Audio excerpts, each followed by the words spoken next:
Welcome everyone to the regular meeting of the Board of Trustees for Sequoia Community College District.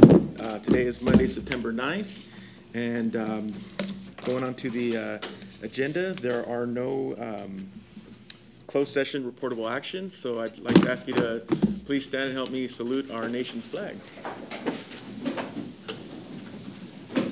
Ready, salute.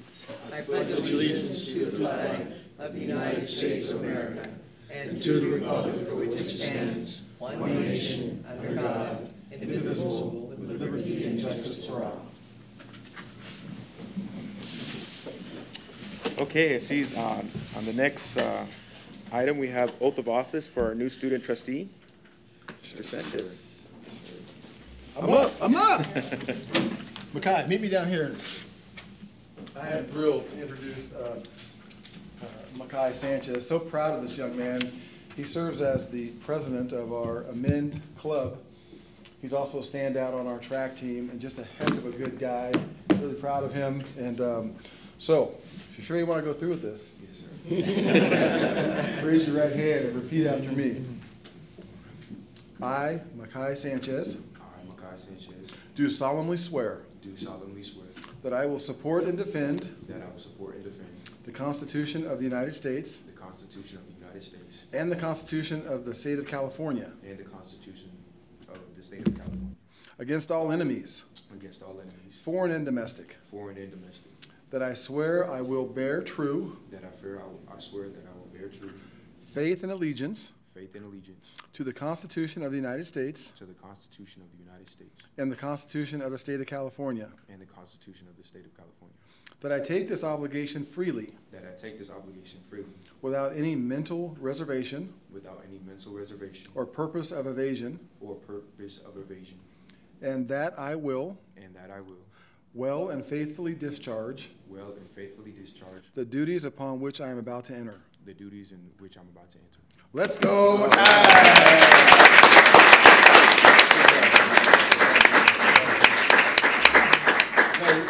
About 10-minute speech? Actually, if you don't mind, can we ask him a couple questions? Oh, sure. Okay, why don't you go to the steps of the mic?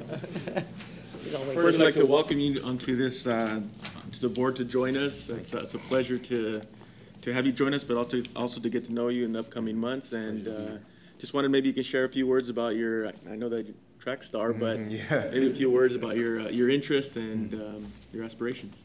Well, as y'all know, my name is Makai Sanchez. I'm the Vice President of the Student Senate here, and I'm also the President of the A2Men Club here at COS. My major is sports medicine. I want to be a doctor in physical therapy, and I want to get my doctorate in the military. So, Beautiful. Yes, sir. Any questions, trustees? What's your track event?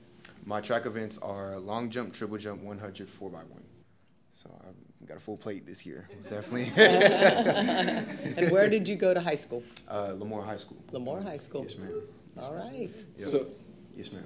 oh, go ahead. Sorry, what branch of service are you interested in? I was going to go to the Army.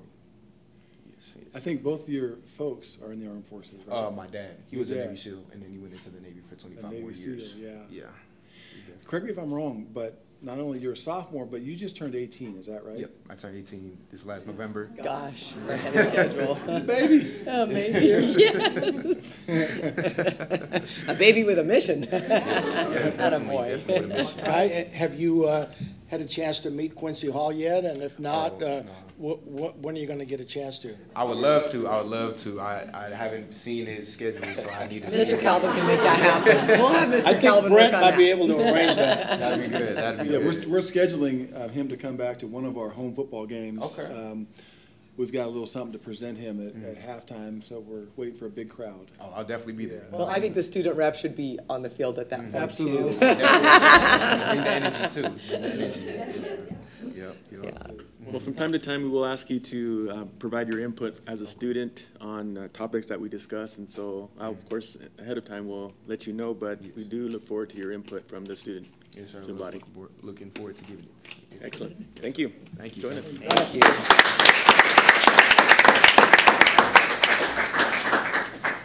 We are now moving to public comment per board policy 2350. Any person may address the board at this time either on an agenda item or any other matters of interest to the public that are within the subject matter jurisdiction of the board, a maximum of 5 minutes is allowed for each speaker with a maximum time of 15 minutes per item unless otherwise extended by the board. I'd like to invite anyone wanting to provide public comment concerning items on the agenda. Public comments concerning items not on the agenda. Well, seeing none, we'll move on to board and executive staff reports, starting with our new student trustee. So far, I think we've had definitely a really good month so far coming up from the start of the school year. We've had 4 total events so far. We've had the Drinks and Directions, Club Rush, Resource Fair, and Giant Day. Those are the events that everybody were allowed to. We also had our Tulare Ag Council at the Tulare Council, but that was only for the ag people.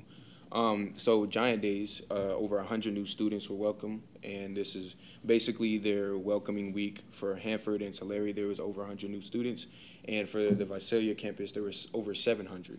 So it was definitely a big event that they were serving food and Kona Ice at Hanford, which is definitely something that a lot of students would want to go to. The Resource Fair in Hanford and Tulare were held on August 27th and 28th, and the students were shown resources that were open to them around the campuses, and I think that's really good for students to have because a lot of times, especially if they're new, they definitely wouldn't know where to go. And they were over 346 students attended the 2-day event, and they were given free food and stuff like that. I think that's a good way to get students to come down is free food, definitely.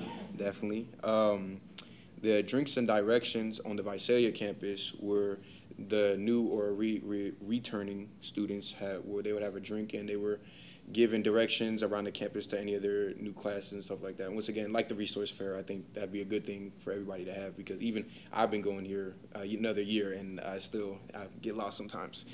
The Donuts and Coffee at the Hanford campus was held on the 19th and 20th, where students were given donuts and coffee, and they were also given directions as well to all their classes. The Hanford campus is a bit smaller, but it still can get a little tricky if you need to.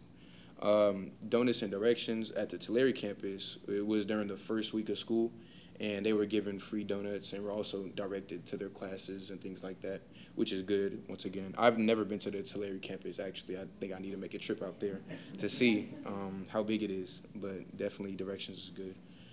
The Club Rush, as y'all probably are aware of, 28th and the 30th, whereas when it was held, over 28 clubs were represented, and students were given a chance to promote their clubs. Over 150 students were there. I think it was more than that personally, but that was the number that I was given.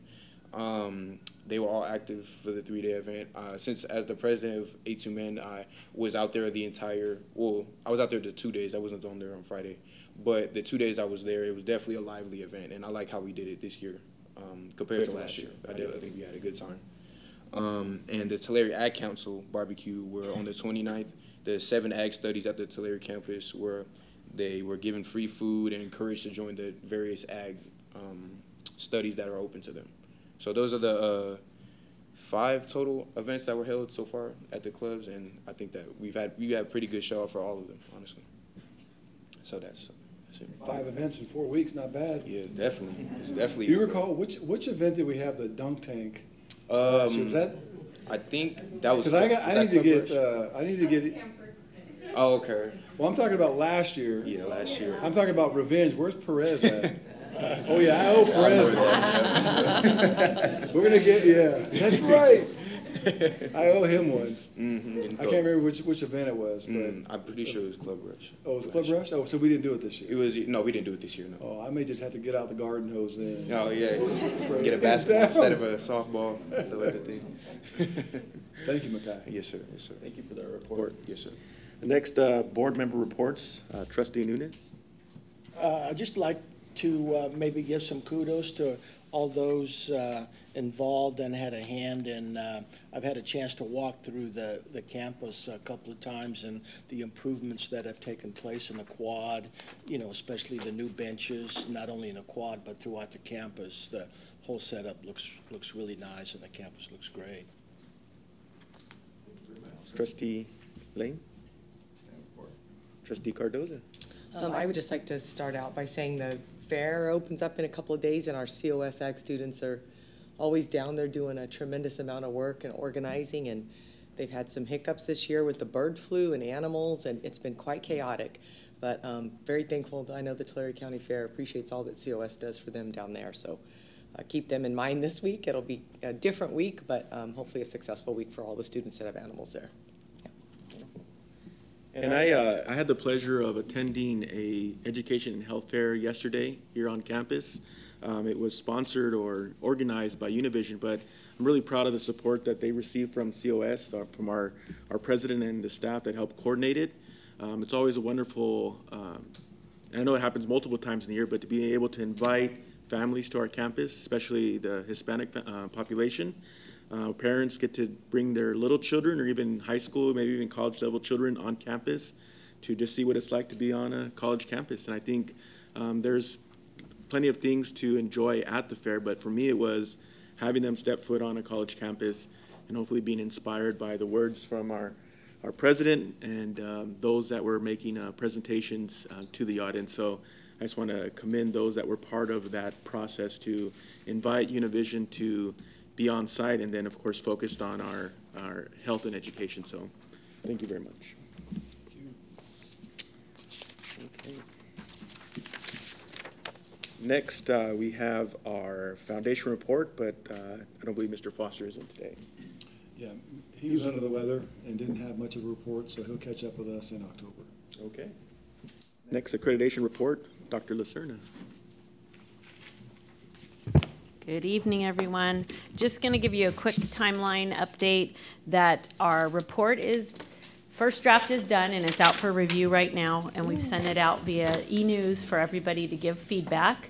We will get that feedback incorporated into the second version that will be going to District Governance Senate and the Academic Senate in October.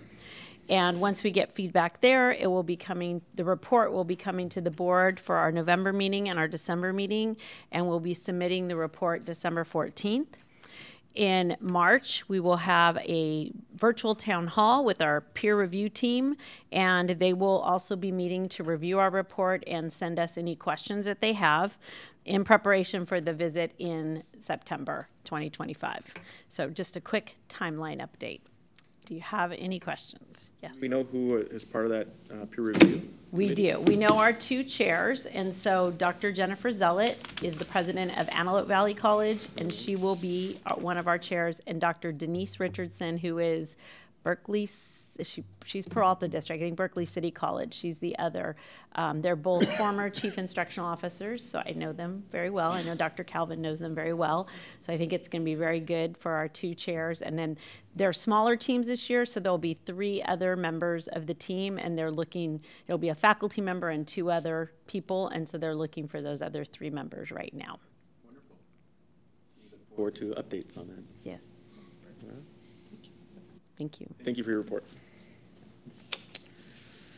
Moving on to Superintendent President's report, Dr. Calvin. Thank you, President Macareno. First of all, before I forget, the community report is hot off the presses. This past week, it was great. We expected it on Wednesday or Thursday, and it didn't come in, and we had a retiree brunch on Friday. I was kind of disappointed because I always like to give this to them when they come, and I asked Lauren if by some chance, because they told us it would be today, I said if by some chance they deliver them on Friday and it's before noon, can you bring it over to the ESS building, because I'll have a bunch of retirees there. And sure enough, about 15 minutes to 12 before we were going to break, she brought over 100 of them for our retirees. So it's a great publication.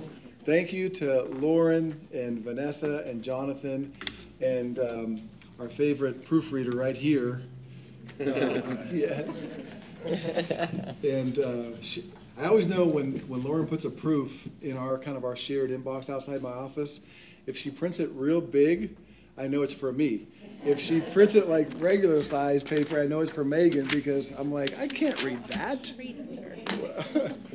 Yeah, I'm being stubborn with my glasses. So anyway, it's a great publication. Board members, you all have some, and then we have some down here in front for anyone that wants to take one when they leave. But it's a great overview of the special things that happened last year here at the College of Sequoias. So that's number one. The main thing we're doing tonight is faculty intros, and Dr. Lucerno will come back up.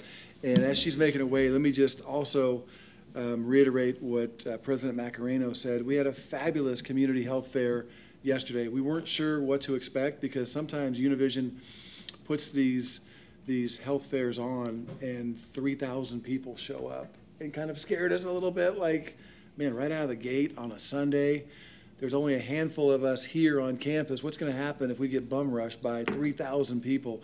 As it turned out, I think we probably had closer to 500 people, which was great. Univision said that the first time out of the gate, they didn't want to risk kind of overflowing the entire system, but it was wonderful.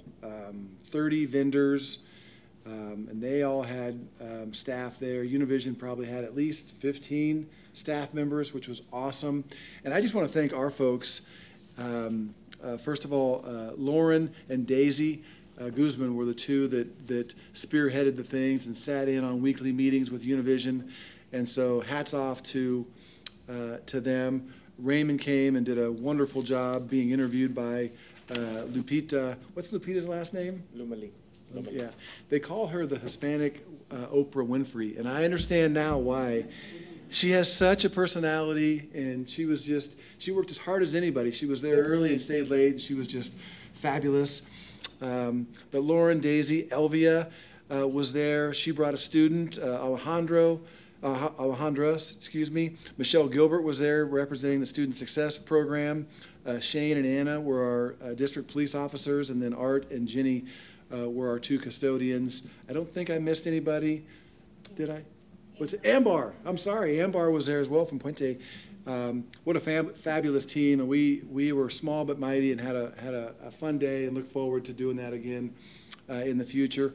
Also want to just quickly thank, you're not seeing it this month, but hopefully we'll have some contracts with CSEA, COSAFA, and COSTA for you to review in October. And I just want to thank those teams.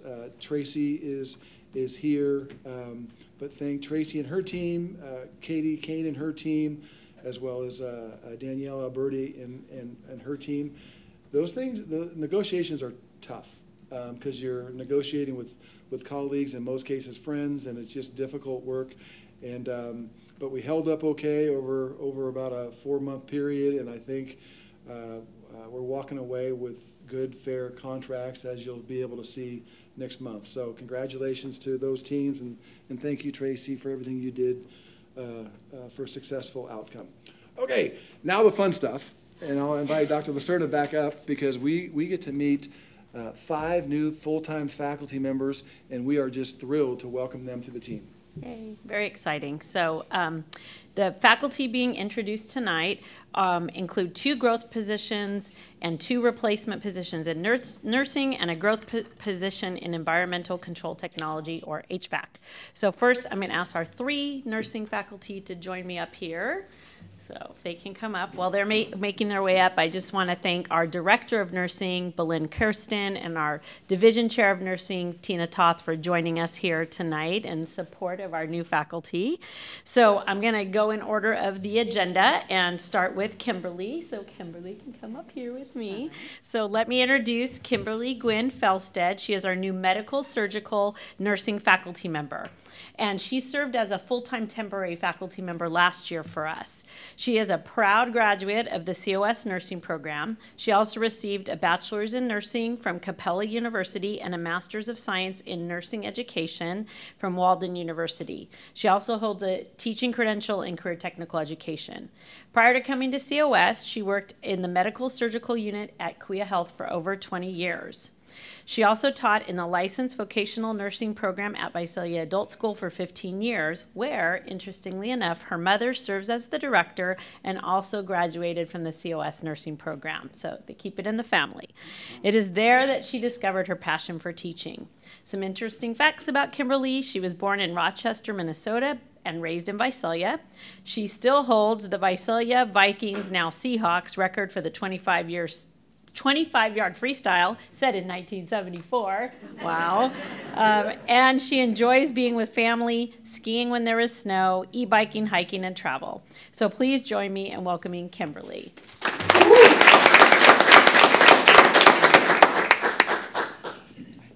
Hello, thank you. Thank you for this opportunity.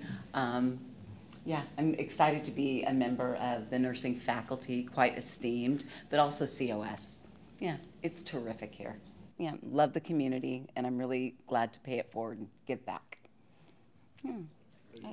Thanks. You have a Oh, you have a question? Yeah, up there. Please. Not a question necessarily, but I guess it's apropos that you're in the medical field, coming from Rochester, Minnesota, home of the Mayo Clinic, right? That is where my dad did his urologic residency and where I was born.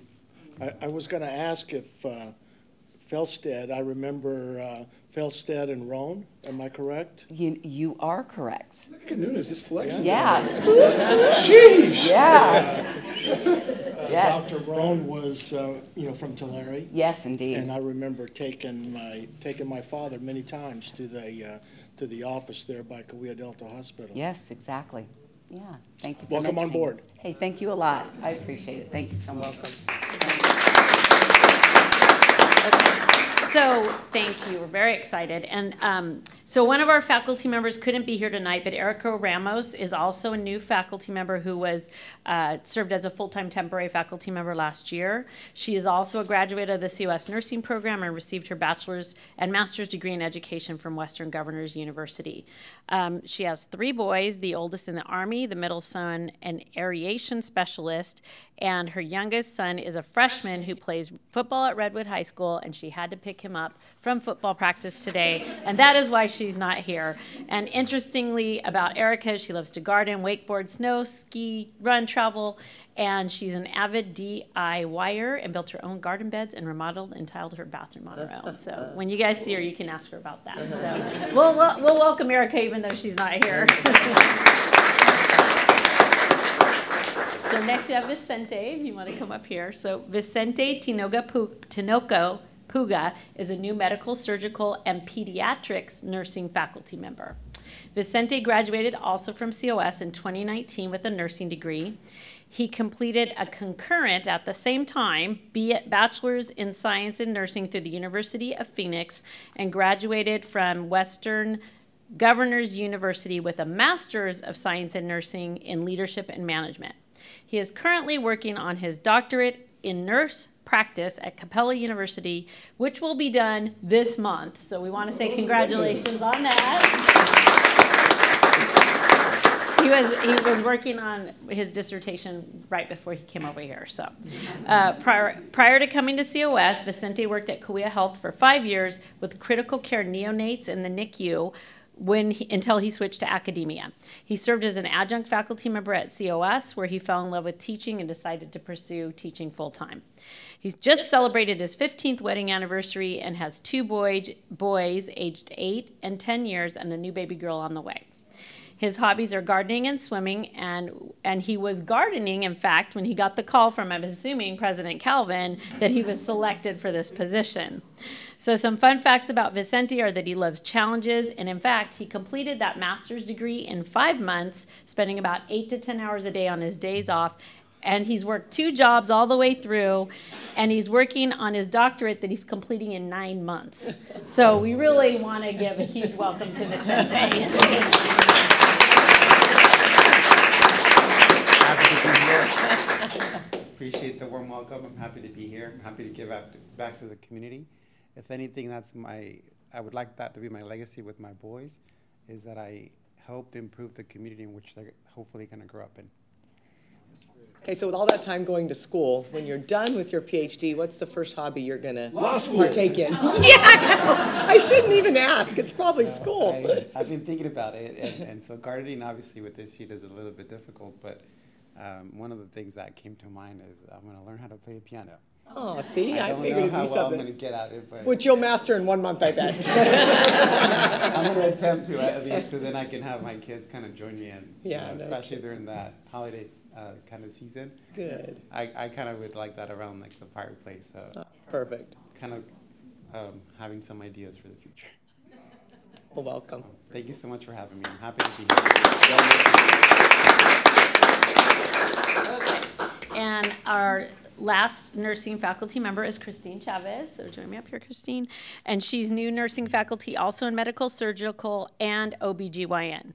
Christine completed her bachelor's in science and nursing at Point Loma Nazarene University and her master's of science in nursing education from Grand Canyon University. And she also comes to us from Kauai Health. So I think Kauai Health is probably not happy we took all of their nursing people.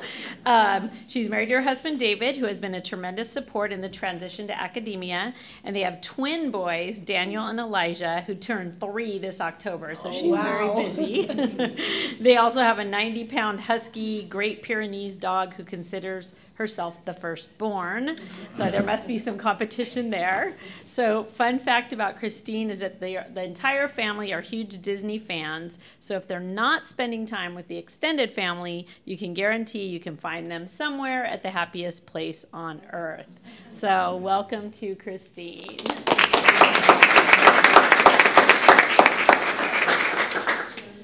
Well, it's hard to follow up Kim and Vicente, but they've been wonderful colleagues, and Belen and Tina have been just such a wonderful support. And just in the month and a half that I've been here, I know that I made the right decision, even though Kauai may disagree. But I'm very, very happy to be here. So thank you all so much.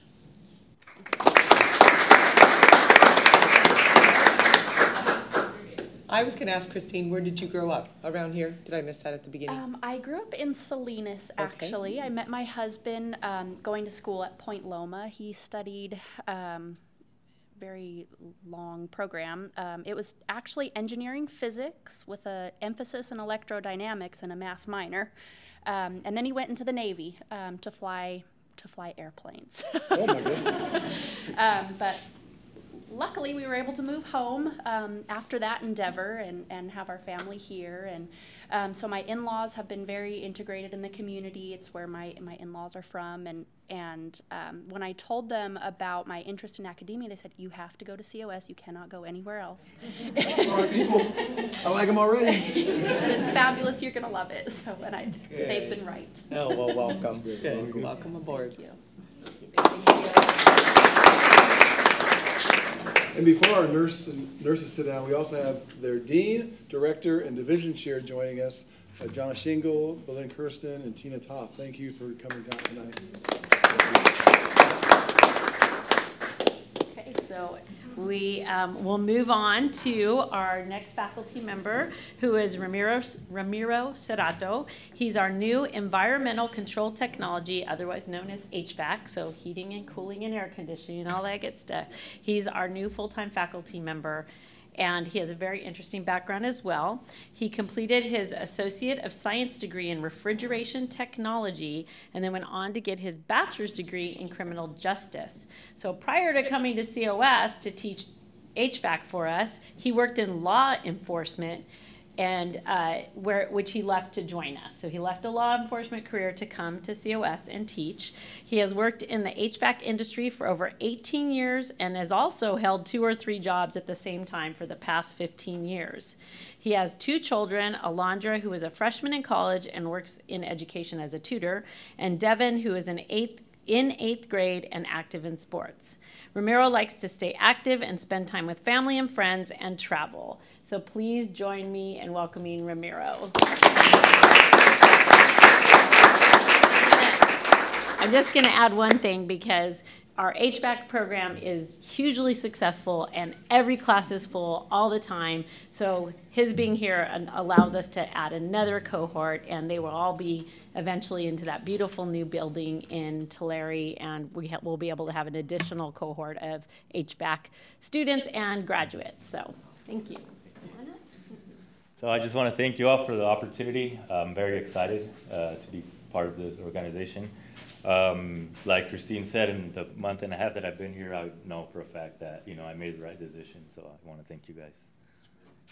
All right. Welcome. Thank you.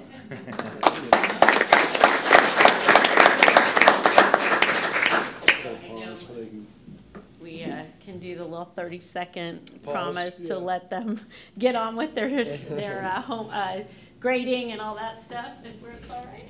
Yes, we'll take a minute if you guys like, those who have joined us, if you'd like to excuse yourself, you're welcome to do so now. They had to stay the rest of the meeting, you might change their mind.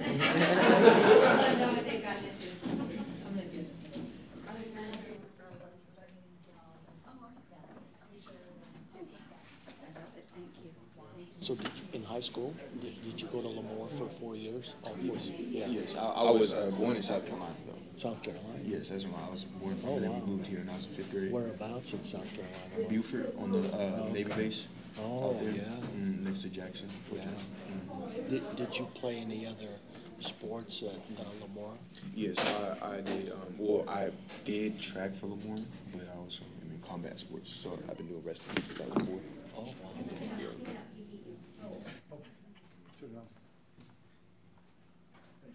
I think there's a fun fact about Vicente. He was one of our very first student stories we ever did when Vanessa and I first started back in 2018 or 2019. So it's really fun to see. Oh, Wow. yeah, no kidding. That would be fun. Yeah, that's great. It's a great story. He also shared earlier that he had a certain political science instructor. Ah, that may be And a great story succeeded for in this spite of next that? year. That and the 36 hours of work that he does in 24 hours. Yeah, no kidding. You taught him that, right? Good work ethic. Okay, moving on to reports, the Academic Senate President's Report Update, Mr. Arzola.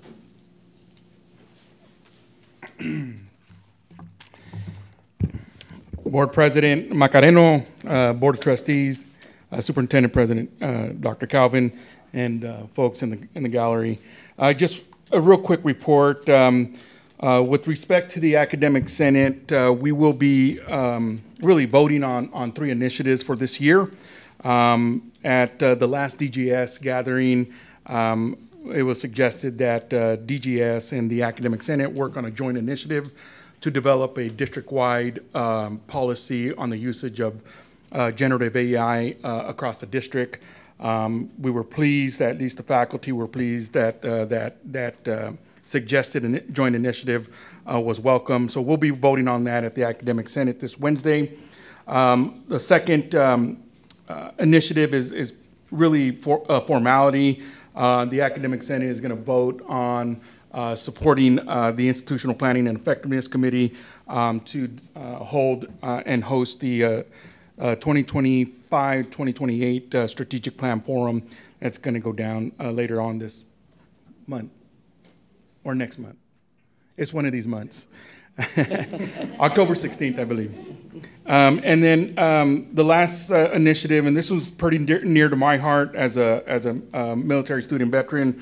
We're gonna vote on trying to update the district's CPL, or credit for prior learning processes, to include the addition of the military articulation program. That's a state tool that's used across the system by certain institutions that will evaluate experiences, particularly of our warriors, provide them credit for prior learning that they had through their military service. And then the other thing, on a sort of a personal, professional note, as you all remember or might recall, I'm continuing on my service with the Academic Senate for California Community Colleges. I have several roles and responsibilities with that. I am going to serve as the Area A representative for the system. I am the CTE leadership chair, second chair on the Ledge Advocacy Committee. Additional roles that I will hold throughout the year. I will actually serve with Dr. Lacerna and Dr. Harris on the California Community Colleges Curriculum Committee as a faculty representative. And then a couple of other roles with the Chancellor's Office. I'll serve on the Equal Employment Opportunities Diversity Action Committee, as well as the Chancellor's Office Strong Workforce Work Group and the Veterans Advisory Group. And on a personal note, my daughter's mucus plug dropped today. That's so- not TMI. So I will be joining the grandpa group here shortly. So it's my first grandchild. So thank you. And it's not TMI. That's known stuff. Come on. We'll let Raymond decide that. She put it on Facebook. All right, okay. Thank you. Thank you. Congratulations. Congratulations. That's awesome. That is awesome. Next, I'd like to invite Ms. Redden for the Costa President's Reporting Update. Well, good evening. Good evening. Good evening. So we're very close to signing the tentative agreement. Hopefully, we'll get it done this week. We're just waiting to hear back on language that will assist us in meeting some accreditation standards, hopefully. I want to thank the board members for their support throughout the process. I also want to extend a special thanks to Dr. Calvin for his leadership and honesty throughout the process and these negotiations. Despite taking a little longer, we're into expired territory now than usual, which is to be expected after a 3-year closed contract. I believe these negotiations went very well. They were difficult, like Dr. Calvin said, but everyone involved was very respectful, and the discussions were even pleasant sometimes. And both had the opportunity to listen to each other and to understand the issues on both sides. We made sure we took the time to do that, which is really nice. And I just want to say thank you again for your commitment to faculty, for everyone. Couldn't do this without you. We tried. Thank you, Tracy. Any questions? No? Oh, thank you very much. Next, I'd like to invite Ms. Kane. I don't see Ms. Kane for the CSEA President Report. Ms. Alberti for the COSAFA President's Update. No. Now we'll move on to information.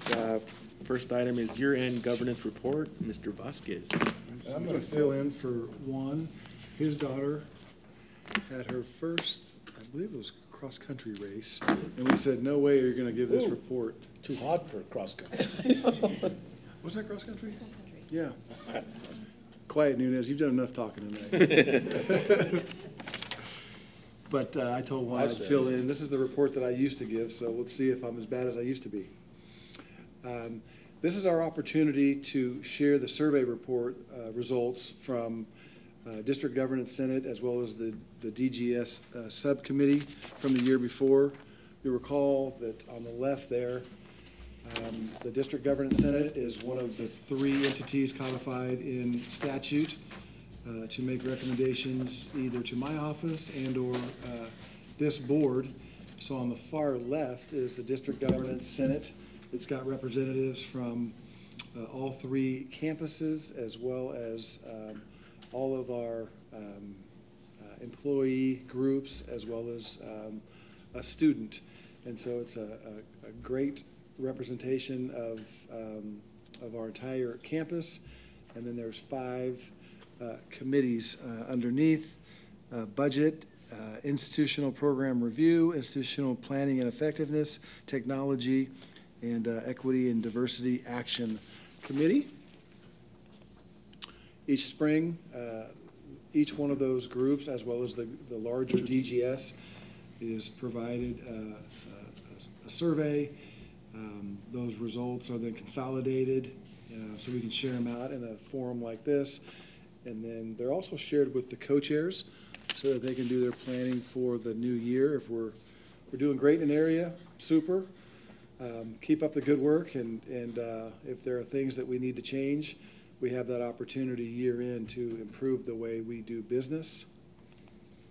This is a recap of what the functions are. These haven't changed much since 2012 when we authored our COS manuals, but you can see the various things that they weigh in on, making recommendations to my office on budget-related items as well as board policies and administrative procedures, as well as down at the bottom there, they review our decision-making manuals, COS 2.0 manuals, and revise those over the summer. And then they're quick to refer anything under the California AB 1725, commonly called the 10+1 items that Mr.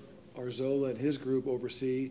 They'll bring in the academic senate on anything that falls under those auspices.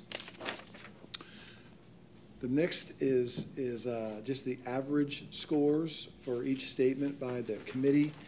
If you can't read that, the first grouping of numbers is met roles and responsibilities of their appropriate group.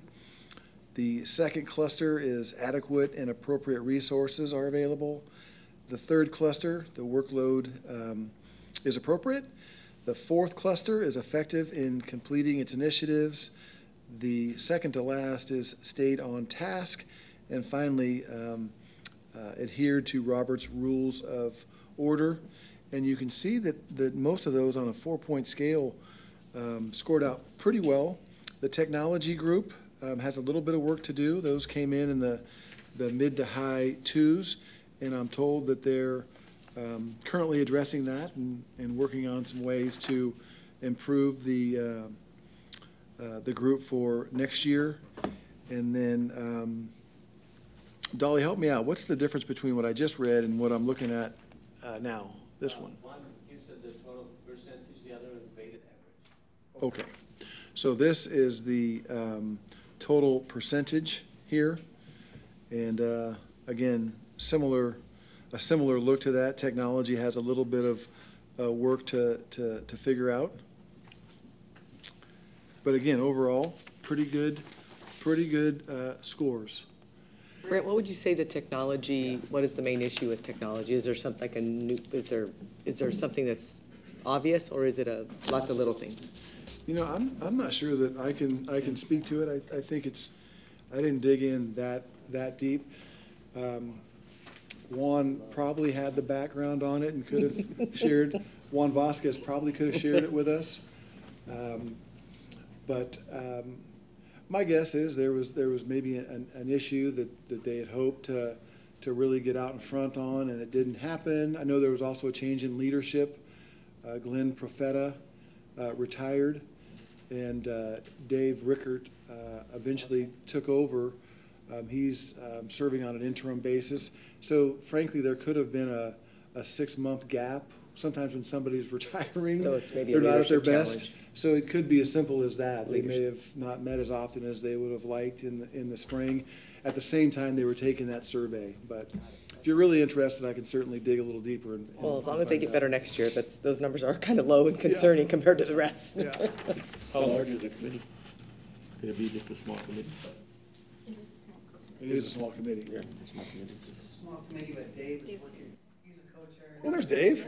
I apologize, Dave. So they're working on initiatives and meeting frequencies of the month, so he's well into the works of restructuring it and working on some initiatives. Dave says we're gonna meet, that will help. Yes, we will actually. Okay, so my little guess was right then. Okay. Sometimes when people retire, they don't Yes. finish as Little strong as gap. they started, and so it may Little have been gap that in we went leadership. without a meeting for a few months at exactly the same time that this survey was coming out. So Yeah, and a few people are mad that they didn't. we're probably lucky we had we're probably lucky we averaged the 2.5 there, Lori. Okay. Stop asking questions. If I didn't ask it, I know one of these two would have, Oh, yeah, so. the bulldogs down there. Okay, thank you very much. Thank you. Very good. No further questions? No. Moving on to low enrolled justification report, fall 2024. Dr. Lucerna. Hello, everybody. So, okay. So hopefully, probably the shortest low I enrolled was gonna classes say. justification report. That's because of our amazing enrollment we have this year. That's great. So classes are bursting at the seams, which is a good place to be. Of course, we have some specialized programs that still require or have some low numbers. A lot of times, like the first group that you see with agriculture, these are all lab classes. And so they usually run about 15 students anyway. But as you can see throughout the whole report, a lot of these are dual enrollment or those type of specialized classes, or maybe just in Hanford or Tulare. We have those are the agriculture, one in business, and then we have consumer family studies, a few single offered classes or dual enrollment. All of the English classes that were low enrolled were dual enrollment. And oftentimes what happens is they think they're gonna get 25 students, and then the high school's timeline's a little bit off from ours, so they're still trying to enroll students while we're doing this, and it just, sometimes our timelines just don't line up well. We have a couple in fine arts. The drama ones are the ones that are required for, like the lighting for the play and those kinds of things. I don't know, I don't have to go through all of them. It's very short. Do you have any specific questions for any of them?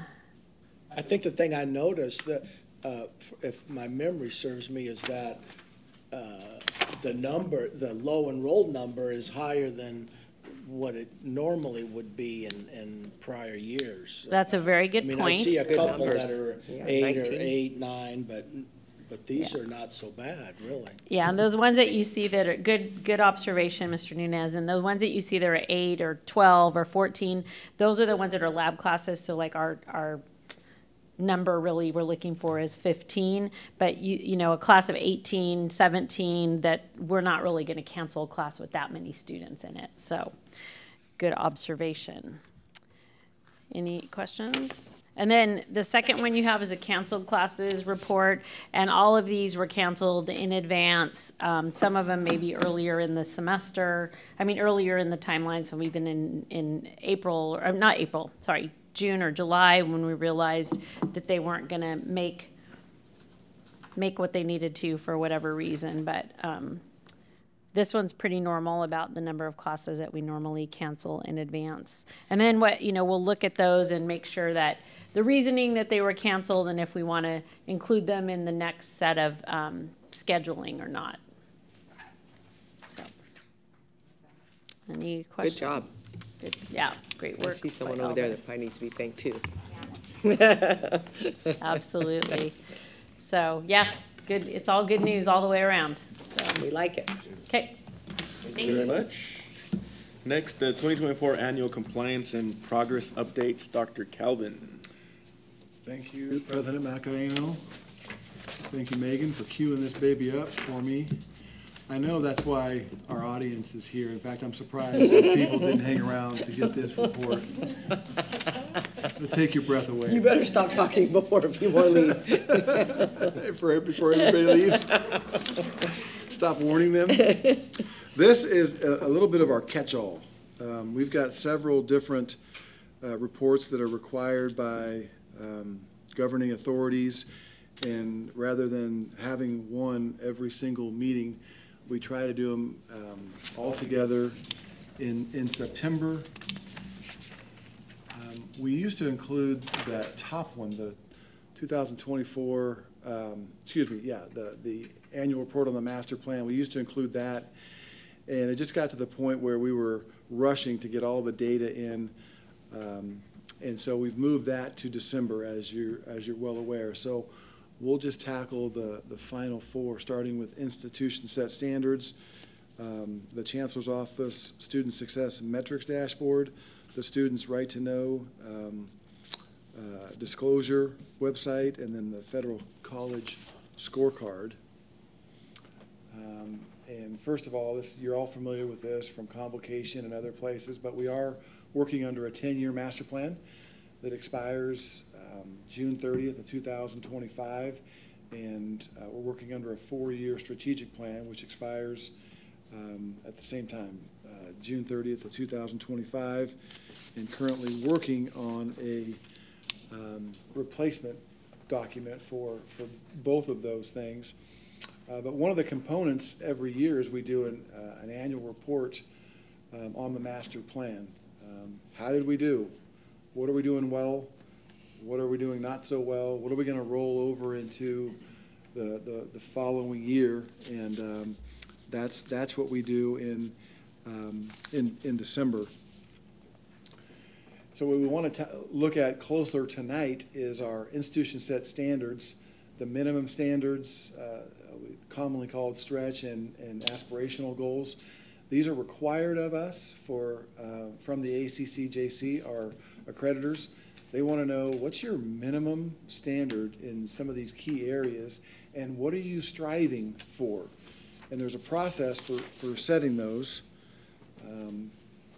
you can see they want to know what criteria and processes are used to determine those numbers. They want to know the extent to which we achieved our standards, how we do the assessment, and then if we don't meet the standards, what do we do with that information? That's really what they want to know. We're looking at these 4 areas: course completion rate, student certificate completion, student degree completion, and student transfer to 4-year colleges and universities. And the methods for setting and using the standards are pretty simple. Are they reasonable? Are they appropriate? And are they realistic? Either way. Are they way too low? Or are they extremely high?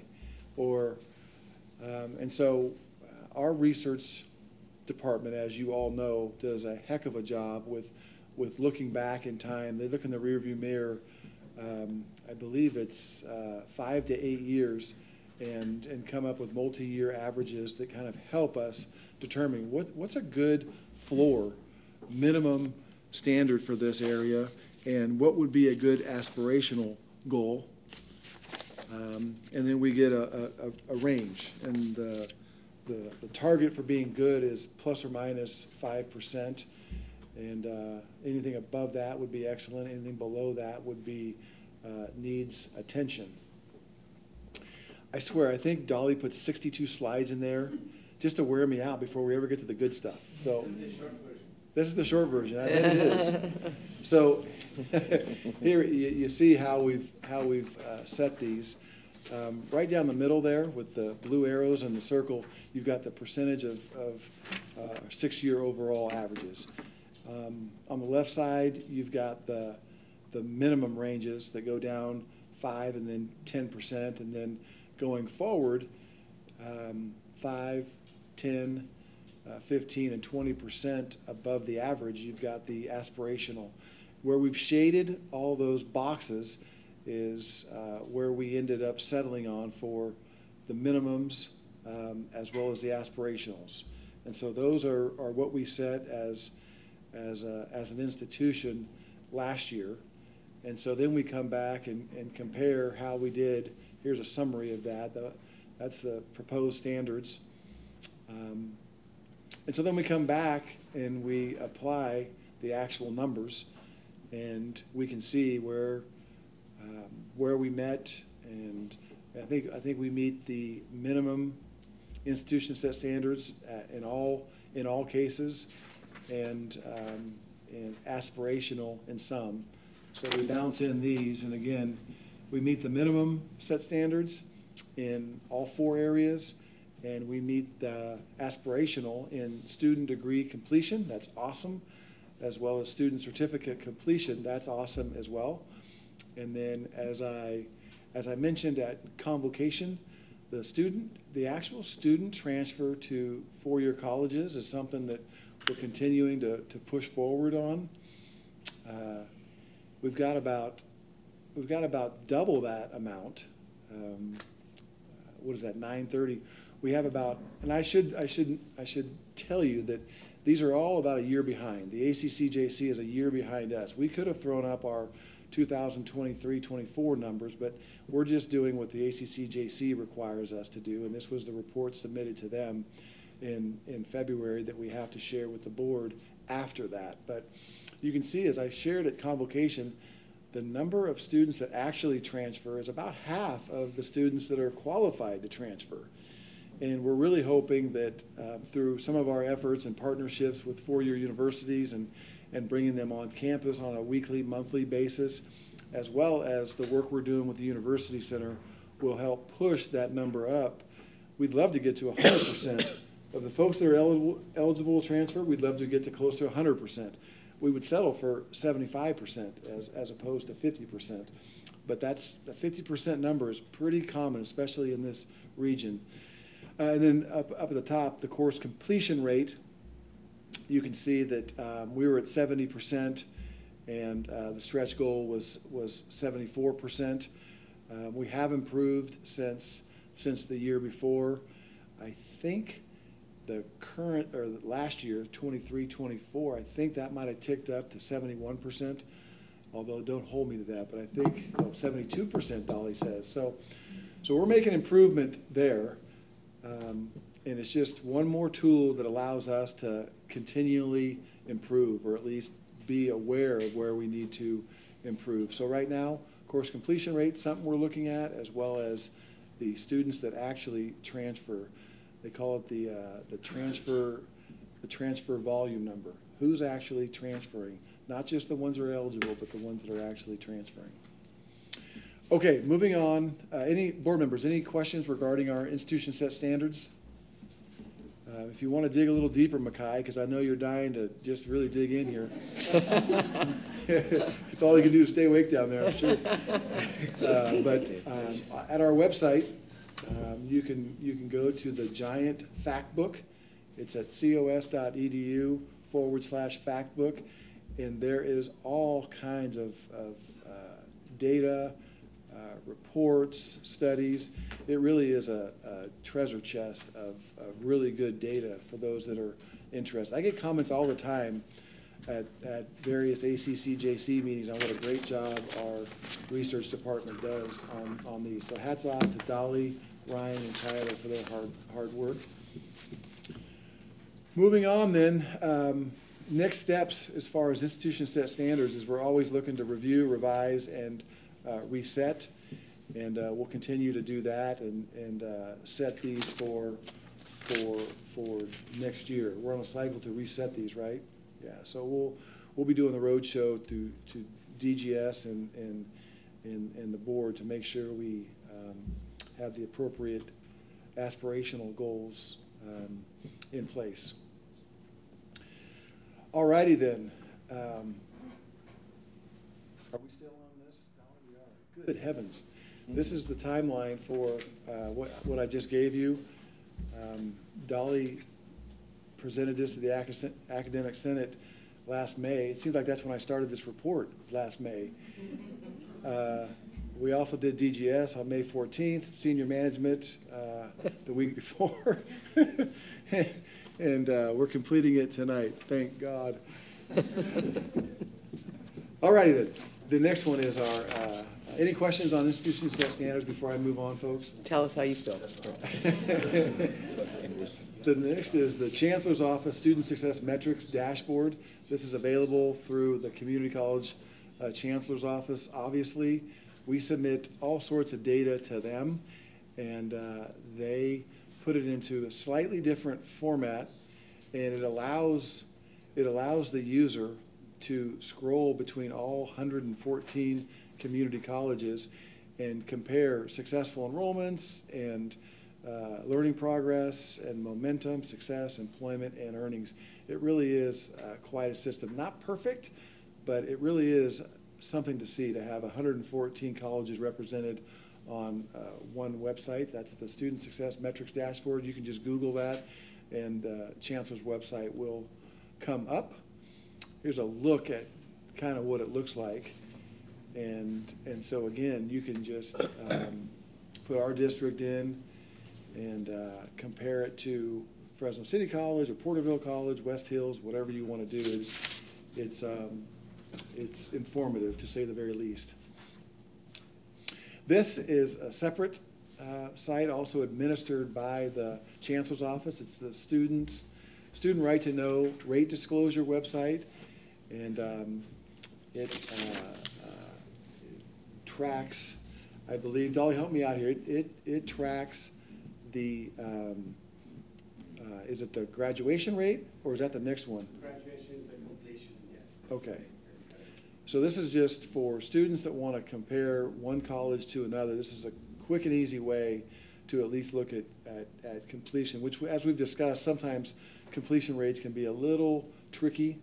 It's not quite as easy as just looking at the completion rate of a given high school, and I'm sure even these days that gets a little complicated. For us, it really does, because we do have pockets of students that, you know, they do their best to filter it out, but we do have pockets of students that will even fall through those filters and give us a little distorted view. But this is a place to start. It's certainly better than nothing. It's something our chancellor's office does, and once a year we like to roll it out and make people aware of it. And then finally, I think this is finally is our federal college scoreboard. And this compares a number of things. You can compare us to other colleges as well, and it does give our graduation rate, and you can see the midpoint for two-year schools is 32%, and we sit at 37%. It's weird to look at that and feel like, man, we're ahead of the game, but we really are. I mean, the work doesn't stop there, but we have so many students that don't come for an AA degree, and they get mixed up in here. They may come back for an Excel class, or maybe somebody's had a 20-year career in agriculture and just wants to come back and be a little bit better welder. They get mixed in with that, and it kind of works against us in a lot of these reports. So 37% may not be something to throw a party about, but when you start filtering out all the folks that it really doesn't apply to, it's a pretty good number. And as you can see there, it sits about, what would that be, 20%, almost 20% above the midpoint for two-year schools. So those are, I think, all of our reports that I needed to catch you up on. Again, if you want to dig in, I'm kind of being funny, but we do have a ton of data on the research office dashboard. So don't hesitate to go take a peek at those. All sorts of studies, reports that we do in addition to these government required reports. Happy to answer any questions you might have. I was surprised and I have to say disappointed as I looked through and clicked on some of those sites that you just referenced.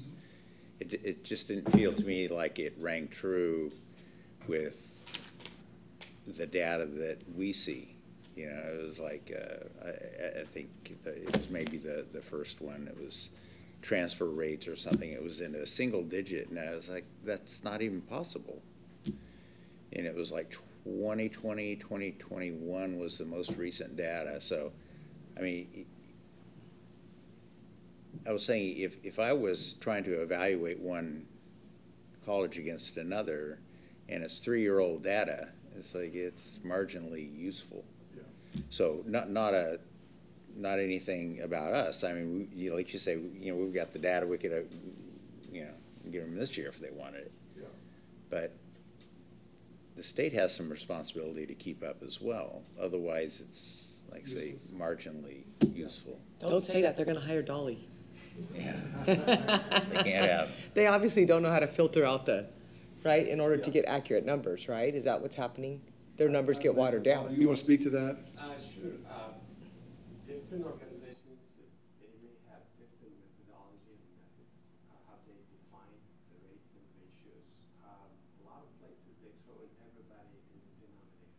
So when you include everybody in the denominator, say 15,000 students, out of how many of them will transfer, for example, you get a very different number. As opposed to those came here with the intention to transfer. So if that is your denominator, so you'll get probably a better picture of that. He also spoke to the currency as well, the fact that some of these are several years. Right, especially the federal scorecard, they collect data from iPads. iPads is kind of 18 months, about 18 months behind. We upload the data to Chancellor's office through MIS. They have an office. They also work with iPads people.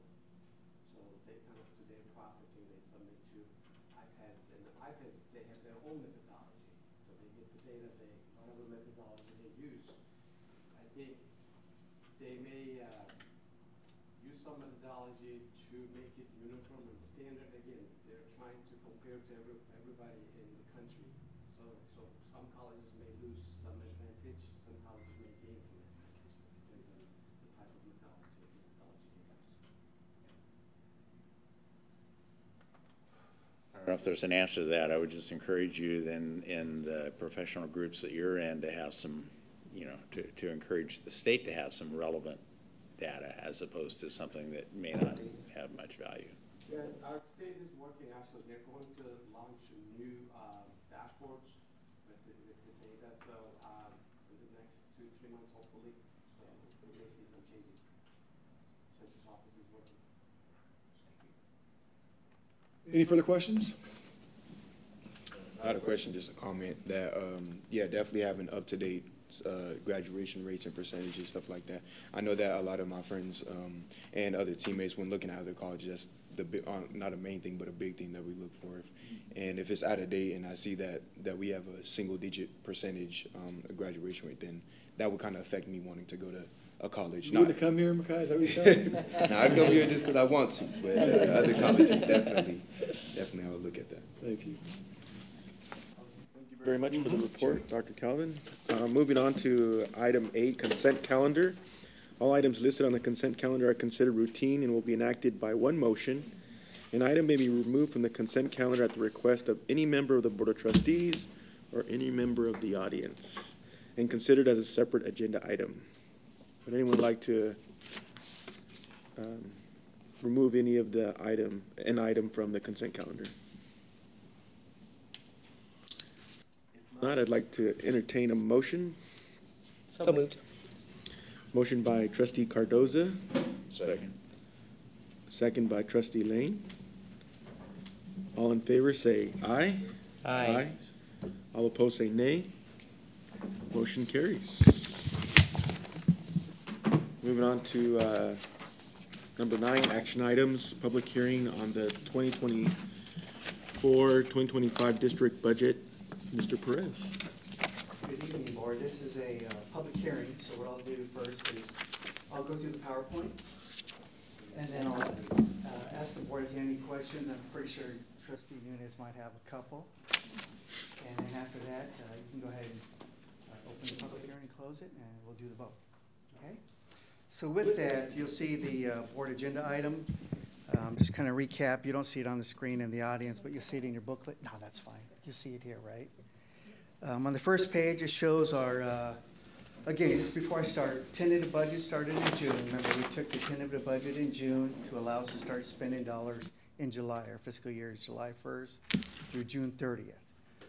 After we did the tentative, the governor came out with his May revise. We took that information and we integrated that into our adopted budget, which you're going to see tonight. But to recap, our final shows a $136 million budget for revenue. Our expenditures are 133, and our estimated surplus at this time is 3.2, not including the 3 unions, CSCA, Costa, and COSAPO's agreement. So once those are signed, currently our fiscal, payroll, HR, and budget are calculating those numbers, and then we'll bring that adjusted budget to you in October, along hopefully with the contracts. So with that, I'll start the PowerPoint.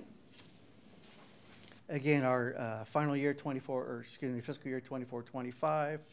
I'll give you a recap of how we did for last year, which ended June 30th, our fund balance, our assumptions, the state assumptions, and something I'm going to do differently also is, you've heard about hold harmless, SCIF, Student Center Funding Formula, stability funding, emergency conditions. I have put some districts in there, and you'll see each category what it means in dollar-wise, okay? And then our fiscally solvency plan, this fiscal year and 1+ year. Again, just to recap what we did last year as a district. Again, it was 1%. It was the last year of our 3-year closed contracts, so 1% off the funded COLA, 8.22 statewide. So all units got 3.22. A lot of capital projects funding. You'll see the big one is the CTE program, phase 2. I think that's opening up some of it this fall and the majority of it in spring, so really exciting. And a lot of miscellaneous classroom renovations, a lot of solar photovoltaics, both on Hanford and Tulare, and we're also looking at here in Visalia. The Fed government is also doing a 30% rebate on all those, so more bang for the buck. So we put in our rebates for Hanford and Tulare, And we're due back, we spent a little over 4 million, and we're gonna get back about 1.2 million back to that. So seeing is believing, right? So once we get the money, that'll go back in. Show me the towards- money, Ron. Yeah, show me the money. So that'll go back into there. Yes. You mentioned the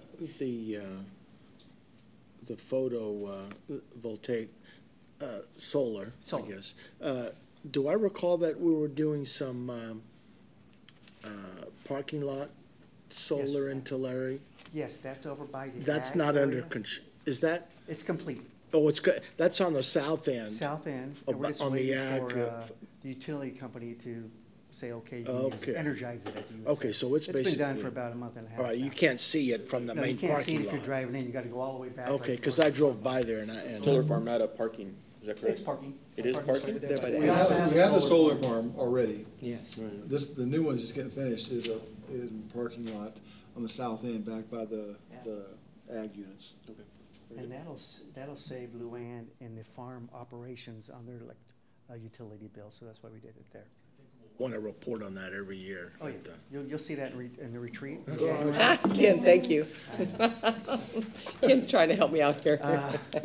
Our other post-employment benefits, otherwise known as OPEB, it's gone up. Remember, we took a hit when COVID hit. It went all the way down to 10.5.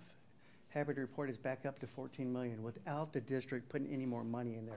So the stock market has increased. What day did you do this as? So we just gotta be patient, it's gonna go up, so. Went up big today. And then again, our fiscal reserves, very prudent, almost 30 million there. So other post-employment, kind of gave you a recap there on how we did. So if you look at the bottom, June of 19, we started with 10.5, went to 11, 21 to 13, boom, COVID hit. Took a big drop in 22, 11.6, and all the way up now to a little over 14 million. So an increase of from 19 level, 32.44%. So again, increase, just letting the money sit there and earn interest and have the market go back up without us putting any additional contributions in there. Again, we're 100% fully funded. We have a new OPED report coming out this fall, and we'll report back out to you in January. Those actuarials are every 2 years, and we're doing one this fall. Every 2 years. All right. This will be a full-blown actuarial study. So summary, the year that just ended, 23-24, you'll see our total revenue was 105.8 million, expenditures 105.2. So our surplus at the end of the year, 551,000, which we are adding to our fund balance. So in 23-24, we started out with 29.1 million, add the 551, so we're at 29.7. So our, depends on how you calculate the percentage of fund balance to expenditures. We're anywhere between 28 to 31%. So we're showing 28% right now. So the 24-25, we're going into this year that we're currently in, that started July 1st. Governor Newsom signed the bill June 26th. He's doing a 2-year budget, 24-25, 45 billion deficit. Next year, he's projecting a $30 billion deficit. Again, the budget focus for him is to keep community colleges and universities whole, stability, resiliency, draw on reserves to make sure that we all are fiscally stable. The big thing in this chancellor's office, all the state agencies at the state are getting 8% reductions, or what it equivalates to 10,000 statewide vacancy positions eliminated in the state agencies. Nothing for us, but the state agencies there. So I think, not good, but the chancellor's office is feeling our pain because now they're getting a cut, so they kind of see what the districts have been dealing with for a while. Again, community college budget framework, getting degrees for colleges. This year, again, and I think you heard Dr. Lacerna said our enrollment's up. Whatever we earn this year, 24-25 for FTES, whatever we earn dollar-wise is now our new base. So we can go no lower than that base. So it's good to hear that our enrollment's up. We do have some unfunded FTS, which means you have more students that you're serving that you're not getting paid for. A good thing to have, because one, you're meeting the needs of the community and the students. Two, if there's additional growth statewide, we can tap in and get that growth. So it's always a game of how much unfunded FTS you have as a district, but always you can have something on the table there, just in case the state has money for growth, extra money, because some districts won't grow, So that money will be available to us. Again, apportionment deferrals, they're deferring, which the fiscal year that just ended, $446 million that we're due to get paid for all community colleges. They're deferring it to next year, which just started. So we'll probably get paid November, December. So again, that's another reason to have a reserve, because we have to float that cash. We have to pay our bills. We have to pay our employees. Again, and you'll see that in 24-25, the $243 million deferral that they're floating or deferring till next fiscal year. That doesn't start till July of 25. So we already know that we'll be cash strapped there also. But again, Well, about how much of that 446 would apply to, COS? Trustee Nunez. So the next slide there. So what does it mean to us? So the $446 million, you'll see a revenue deficit, which means the state says, yes, we owe you $1. We don't have all that. So we're going to deficit factor 8.7%. What it means to us is $8.6 million. So they owe us $8.6 million right now of a fiscal year that just closed June 30th. That will show us revenue on the 6/30/24 audit, correct? Yes, it will. So we'll get paid again sometime October, November, December. They're trying to do a early recalculation. Remember, the recalculation for a fiscal year that just ended June 30th, it takes 8 months. So February of the following year, we'll kind of know how much we're really getting. They're trying to do it early in October, November, because we know we're getting, all the districts getting cash strapped there. So again, $8.6 million. And then for next year, they're showing a 2.4 deficit, 2.4 million to us. We're being a little conservative. We're using what we've always been using, a little over a 1%, so $1 million a deficit that's showing into the budget. A couple big things that hit us. Well, the big thing that just hit us was, you'll see LAPE, Learning Aligned Employment Program, which is where it was a grant through Dr. Shingle's office, through Ashley Land, that they've done a lot of work with, is where they get employers to hire our students. They pay the employers pay the students, and then we reimburse the employees, correct? The employers. Student, yes. It's like financially, they get a W-9 for it. So, but it has to be aligned, the SLOs have to be linked to their job description. so all this work that they've done, at the last minute, the state says, okay, we're gonna cancel that grant. So now, COS, give us back our $4 million plus the interest that you earned on that $4 million. So it's $4.2 million. So that we had to give back. So that was a big 11 months into a 12-month year. They said they wanted it back. So that was a big one. You'll see there's a bond program or bond on the November ballot. If it does pass, $1.5 billion for community colleges. Again, we're trying to align ourselves to be ready for the performing arts and maybe a science building out in Hanford. So again, if it does pass and we do score high, that will be in, hopefully, there to compete with the other community colleges there. Byron's not here, but if that were to pass in November, we've got two projects. The whole new remodel of the theater, which extends back to the Ponderosa Lecture Hall, about a $40 million project that we think might score high enough with the state. And the way they do things now, it's more like the K-12 model. If you put in a proposed project and get it, you've got to come up with 25% of the cost of construction. So on a $40 million job, it's $10 million that we would have to come up with. The science building in Hanford, I'm talking about that second because it doesn't score quite as high. There's a formula based on current enrollment and existing size and structure and how old they are and so forth. We don't score as high there, but that's also probably close to a $40 million project. I don't think we'd get two, but if we did, that'd be another $10 million. It'd be 10 for the theater, 10 for the science building. Again, I don't think we're going to score high enough on the science building at this point, but you just never know. The theater, we think we might, and that's $10 million we'd have to come up with. And then real quick, back to the LAEP. What was our investment in that money? How much did we spend that we thought we were going to get that we're not? We hadn't spent a lot of it because we were going to reimburse employers, and as Brent said, we had just rolled it out. We've just been to all kinds of Rotary.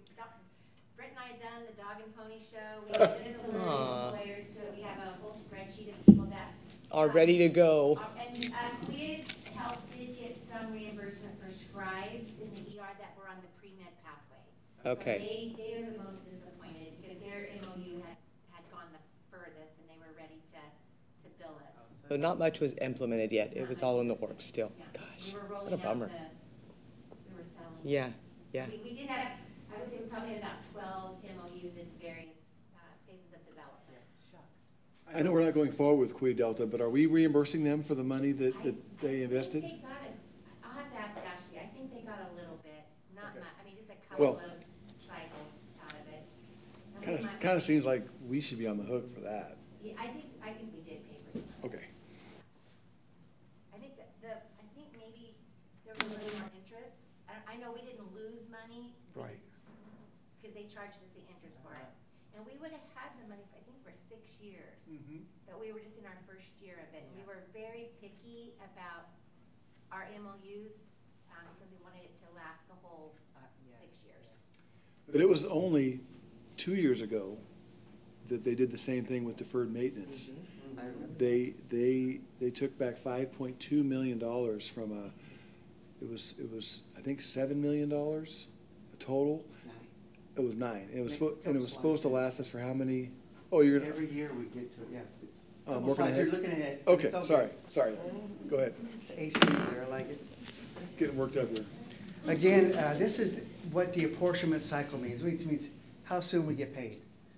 You'll see our budget is 136 million. Folks think we get 136 million right at July 1st. We don't.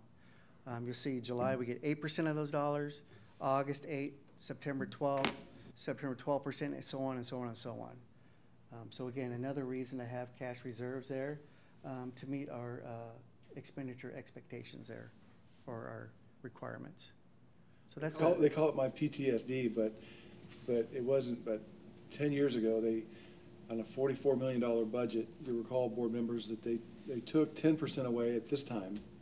They let us get through our initial budget, and they took 10% away and knocked us down to $40 million on a $44 million budget. They knocked us down to $40 million. We're thinking, how are we going to come up? Where are we going to cut $4 million out of the budget in September? And then they said, oh, and by the way, we're going to take 25% of the remainder, $10 million, and push it into next August. So they pushed it forward into the next fiscal year, and they said, figure it out. And at the time, our reserve was like $4 million. It was a rough, difficult time. The state finds themselves in pickles, and they have no other way than to just push these requirements down on us. And so this is not great, but it's certainly nothing like what we've overcome in the past. So our assumptions, again, funded cost of living allowance, or COLA, 1.07.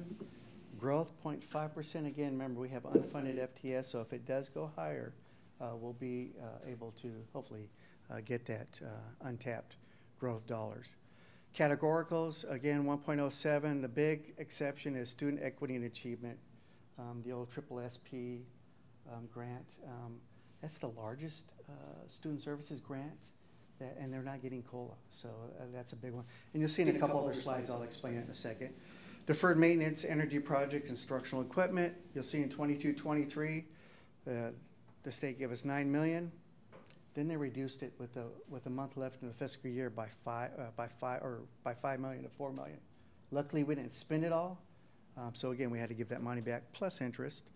Last year, it went from $4 million to $62,000, and then this year, no funding whatsoever. So again, we have to use general fund dollars to make sure that we have upkeep of HVAC. You'll see painting. You'll see just about everything that's maintenance related coming out of our general fund now. Hopefully, when the budgets get better, they'll start refunding or actually funding deferred maintenance right now. But again, right now, all districts have to fund it on their own through the general fund. Okay, so this is where I get dolly slides going. So you'll see student center funding formula. There's 5 types of revenue protections. Hold harmless, which means districts that had their 2017-18 SCIF, they always got COLA plus COLA plus COLA up to continuing, but now it ends. So again, remember, 24-25, whatever we earn dollar-wise, that's your funding floor. We no longer get COLA on top of that. That's just your number. So we need to make sure that we hit that FTS number / dollar amount. Stability funding, which means if you drop, say for example, we took a hit in FTS this year, our money dropped, we're guaranteed to get the revenue last year plus COLA. That's called stability funding. FTES restoration, if we drop in FTES funded, we have 3 years to get back that FTS and get dollars there. Basic aid allocation or community support, those are I think 5 or 6 districts that their property taxes exceed SCIF, student-centered funding formula.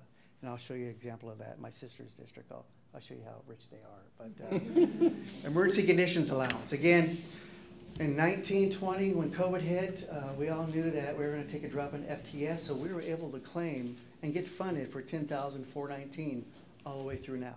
That was emergency conditions. However, the Chancellor's office put stipulations on our reserve and some other things that we had to do to get that and get the funding. So an example of a student-centered funding formula, just a basic FTES supplemental student. That's the top left. You see the student-centered funding formula of $291 million, and I chose state center, our neighbor to the left, or to the north, excuse me. So 291. You'll see where it says 22-23, the calculated revenue plus COLA, that's stability funding. So they're a guaranteed 284. However, their current TCR, total comp revenue, is 291. Hold harmless, that's the 17-18 number plus COLA plus COLA plus COLA up to now is 232. So you take a look at those three, you take the higher. So State Center is getting $291.5 million. Of that, if you look down one more, we're at the 66.9 million, that's their property taxes. Okay, so of that 291, 66 million or 67 million is coming from local property taxes there. Then if you go all the way to the bottom, where it says max of A, B, or C, the 291, you'll see the revenue deficit. So there's 8.7% deficit. So they're due 291 million. They're only going to get paid 266. Currently, the state's short 25.4 million for the state center. Again, early recount. They'll probably get it back, just like us. We'll get it back probably November, December, October. Just depends on when they come out with that. So again, another reason for cash reserves. What's a home harmless district? Again, Ohlone. Take those three, TCR, total comp revenue. Look at line A to the right. Their total comp is 57 million. Their calculated revenue is 59, which is the stability funding. Hold harmless, which means before they went to this new funding formula, the old strictly FTS, they were going to get 62. So they are a hold harmless district by 5.5 million of 62 million. Again, look at the bottom, 62 million of the TCR, which is C, and they're again short 5.4 million statewide. Kind of follow me there. This is an example of what a hold harmless is. Does it show what their property tax is on that? Yeah, property taxes is 32 million, I'm sorry. So if you look down right in the middle, yeah, you can see, there we go. 32 million right there. Because Ohlone is a pretty affluent area too, right? Fremont, I think. So the 62, about half, a little over half comes from property taxes. Basic aid, South Orange Community College District, where my sister's the chancellor there. Again, more money, more problems over there. Total comp revenue, again, if you look at A, 216 million. The stability funding, B, is 209 million. Hold harmless is 196. So you take the higher of the three, A, B, or C. So they are able to get 216 million, but a highlighted property tax. Their property tax exceeds what they're supposed to get, 304 million. So they get 304 million plus the 14 million, follow that line below, student enrollment fees, plus EPA, plus a little bit of general fund. So they're actually getting 108 million over what the funding formula gives other districts, just because they live in LA, South Orange, their property taxes are much higher. And then they call them basic aid. I just think that Basic name aid. is very confusing. I would always go, wait, you're telling me they're basic aid, but they have a lot of money. That doesn't make sense. So you see, the revenue, there is no revenue deficit. So you see that zero, so that's what that is. So Ron, I'm a little confused here. So does that mean they get the 216 plus the 108? They get the 304 million, plus the 14 million, plus the 2.7 million, plus the 1.7 million. So they actually get 108 million over that 216 million. Get 100 million over the. Yes. Yeah. So you'll see where they don't pass any bonds for buildings, because they usually fund it out of their surplus. They put money away out of their surplus to build buildings there. So do we know, I'm sorry, I'll wait till you get to Okay. us. So Sequoia Community College, this is as of February, but I should have done a disclaimer. This is as of February. We are really not in stability funding right now, but when this last P2 came out, we were in stability. Again, we're not. So just for the exercise, A, B, or C, again, we're showing at, man, my eyes are bad, 98 million. Our stability funding 98.4, hold harmless at 78. So our stability adjustments at about 280,000. So we were getting 17, 18 formula plus COLA, plus COLA, plus COLA. No longer is the case, because we've exceeded this number now as we just did our 320 attendance report final. But I just want to illustrate what stability funding means to a district. We happen to be in February.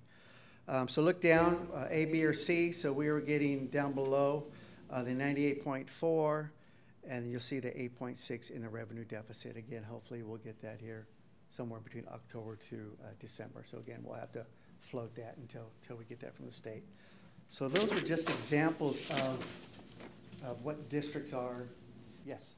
Go ahead, Ron. No, go ahead. In your calculation here, over on the, well, look at COS for instance. Okay. Over on the lower left-hand side, you know, where you're showing the state general fund allocation.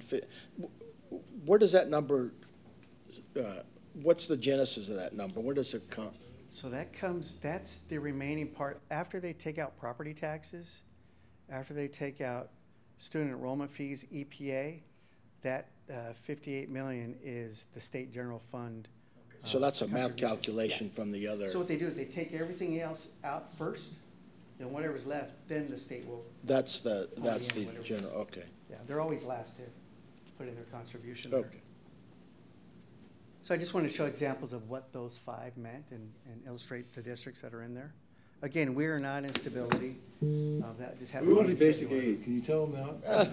Yeah, be basic aid. We want 100 million more than what the. Let's see, our property federal tax fund is 19 million and our SCIF is 98. We have a long way before we hit basic aid. No kidding. How many basic aid districts are there There's 6 or 7. in California? Yeah. Okay. Vera Costa Yeah. in Oceanside, South Orange that he's talking about, San Jose, the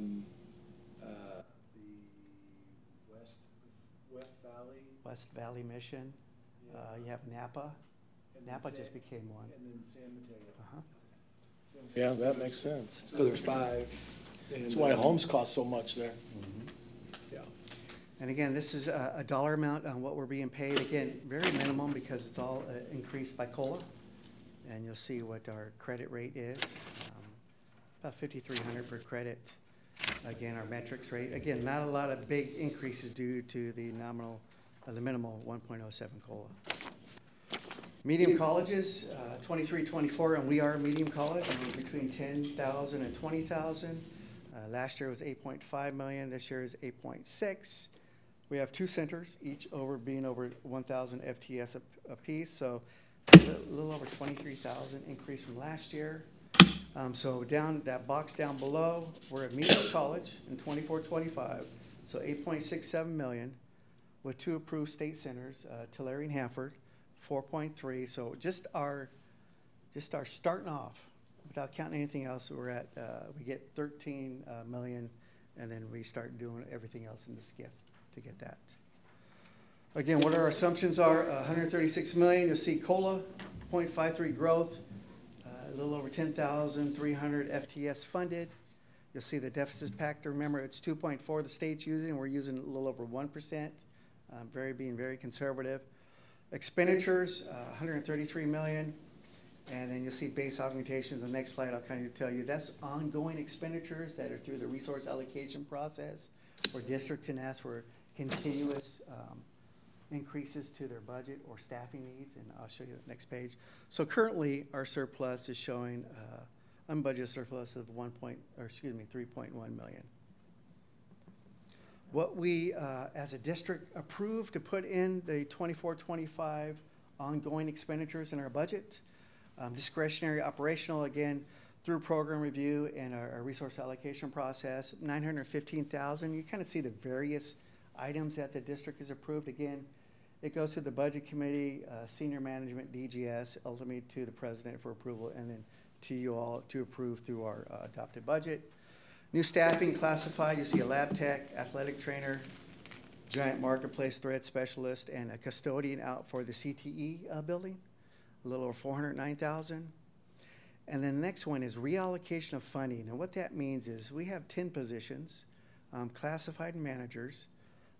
Half of those, or I'll say all of those, were being funded out of the student equity and achievement, outreach and retention, student equity. Again, those student programs did not receive funding. So what districts, and this district's not the new one, all districts used to do when student services grants come out, is fund positions out of the grant first before you touch the general fund. Now these grants can no longer support these staff, so we have to reallocate these staff to the appropriate general fund folks or budgets. So that's what we're doing here. So in the tune of 1.4 million. So total of new staff, discretionary, and reallocation of staffing is 2.7. So 2.7 ongoing expenditures into our budget, which is in there, what you saw as our surplus showing as a little over 3.1 million. Next, again, a dolly slide. Just seeing if he's paying attention and looked up. It's all good. Oh, there's the COVID picture. I thought we were going to have a slideshow with no COVID picture. Little over 10,000, 10,004. You see COVID allowance on the right. Remember, those hits in 21, 22, and 23, we're still getting funded, even though they're low, 9,000, 9,000, 9,006. We're still getting funded as though we didn't take a drop, 10,426. Tentative versus adopted. So in June is on the left-hand side. We showed, bottom line, we showed a $3.38 million surplus. We're showing right now a 3.15 surplus. The biggest hit where you see other revenue, the second line on the right, 3.6 million. And under classified salaries, 3.8. That's the late. It's not classified staff. It's just where we put the hourly budgets at. It's the 2,000 object code expenditures. So that's the major category, classified salary. So it's really For that learning aligned. Pardon? For that learning aligned. Yes, learning aligned. Yeah, the learning aligned thing we talked about earlier. Mm-hmm. We put the money there, but and then those numbers, those are we haven't approved contracts yet. So no. when we bring the contracts, it'll come out of that amount, right? Yeah, so these are pre the 3 units. Again, when they come back, hopefully in October, we'll take a revised budget to you also. That shows the offset there. And then again, just a recap of student-centered funding formula. Remember, 70% is base allocation, median plus 2 centers, FTES, average of 3 years credit. So 69.7 million. Supplemental is the middle equity as our Pell Grant recipients, California Promise Grant folks, AB 540. That's all prior year equity, so 18.8 million. And then 10% is our student success. Associate degree for transfer, AASs. Are they getting transfer level math and English in the first year? And you see all the other categories. And it's an average of 3 years. So of that 10%, you'll see 12.7 million. So you look at our final general fund. You heard me talk about 136 million. This is our general fund, apportionment fund. So it's 101.3 million. You'll see our deficit factor, again, that 1%. So we're showing a little over $1 million deficit. So our final adopted general fund that we're taking to you is 100.3 million. Again, if that deficit goes away, add $1 million onto that. Then our solvency plan, this year versus next year, you'll see our assumption in 24-25, pretty much carrying forward for 25-26, except for COLA. Currently, right now, it's showing about 2.93. Hopefully that stays fast and stays right there, maybe get larger, hopefully. Growth is 0.61%. Again, we always put step and column, stirs and purrs, and then other increases of the budget augmentations, that 2.7 that I showed you in 24-25.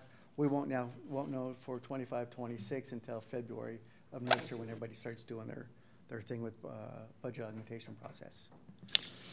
So again, so our final adopted 3.1, and based upon the assumption I just showed you on the previous slide, we're looking at 4.5 without any budget augmentations being approved at this point in time. We won't know that until February. So we're looking pretty good as a district there. And again, that concludes my report. Special thanks to Leangela, who's our Director of Budget and Categorical Accounting, our Chief Accounting Officer, Rainbow, who's sitting back there. And, way to go, Rainbow. And then Megan, who pitched it for Kenneth. So thank you all. Rainbow's been quiet the whole meeting. I think she wanted. She's squirming over there in her She wanted seat. to I get through could see this her. before she started making jokes back there.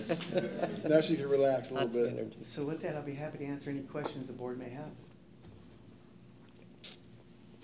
Questions? No, lots of number crunching. I'm glad we're in a Thank you, Ron, good, stable Rainbow, position. Leangela. So I will now open it to a public hearing and invite anyone who would like to make comment on the 2024-2025 budget. Nobody? All right, then I will close the public hearing. All right, thank you very much. On to number 10. There's no action in. Yeah, it's an action. It's an action. Okay. All right, then I'll entertain a motion to approve. So moved. I'll second. Motion by trustee Cardoza, seconded by trustee Nunes. All in favor say aye. Aye. Aye. All opposed say nay. Motion carries. All right, moving on to item 10, approval and transfer of 2023-2024 one-time funds, resolution number 2024-15. Mr. Perez. Great, thank you. So this picks up on where we left off for the 23-24, how we ended up. Again, we ended up a little over $5 million. I'll say it's fallout. Basically, not all departments spend their money 100%, which is a good thing. We don't want to have the whole mentality of use or lose kind of thing. So it's good for the district. So again, $5 million fell out. 4.5 is going to the district special reserve, which is to handle the deferrals of 8.6 million that hopefully we'll get here in October, November, December. The remaining will go into our district reserve. So that'll be 29.7 million. And again, remember I said it was either 28 to 31%. It just depends on how the state calculates it. We calculate it different than the state. So we're looking at 31% reserve, so 29.7. So with that, I'd be happy to entertain a motion to approve resolution 2024-15. Mr. Chairman, I move that we approve resolution number 2024-15. Motion by trustee Nunes. Second. Seconded by trustee Lane. Megan, if you can roll call the board. Trustee Nunes. Aye. Trustee Lane. Aye. Trustee Cardoza. Aye. Trustee Ballmer. Aye. Okay, thank you. Number 11, annual appropriation limit, resolution number 2024-16. Mr. Perez. Yes, this is a requirement for all community colleges. Again, it's a GAN limit, which is a spending limit or a taxation limit that we can do on our voters, property tax owners here in the local community, and all pretty much up and down the state. Again, it was passed in 1979.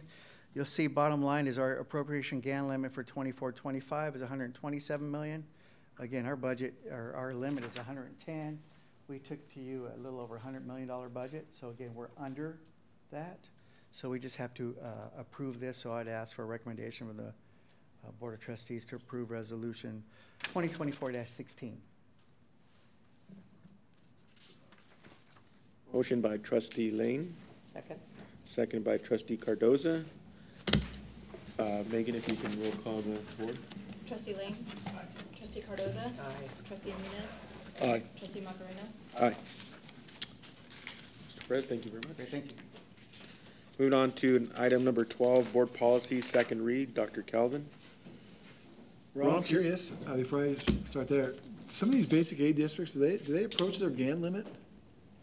The GAN limit is not applicable to their basic aids. No way, I was gonna say, because otherwise they'd be, yeah. it They'd be would- way over, huh? They would all be above, yeah. Curious. Okay, we've got 3 BPs that you saw last month. There wasn't a lot of discussion on them last month. I think Raymond had an edit or 2. Happy to entertain any questions you might have, but other than that, they haven't changed much. If there are no questions, I'd accept a motion to approve. Move to approve board policies for second read, 4025, 4070, 4220. Motion by trustee Cardoza, Second. seconded by trustee Lane. All in favor say aye. Aye. Aye. All opposed say nay. Motion carries. All right, thank you very much. Thank you.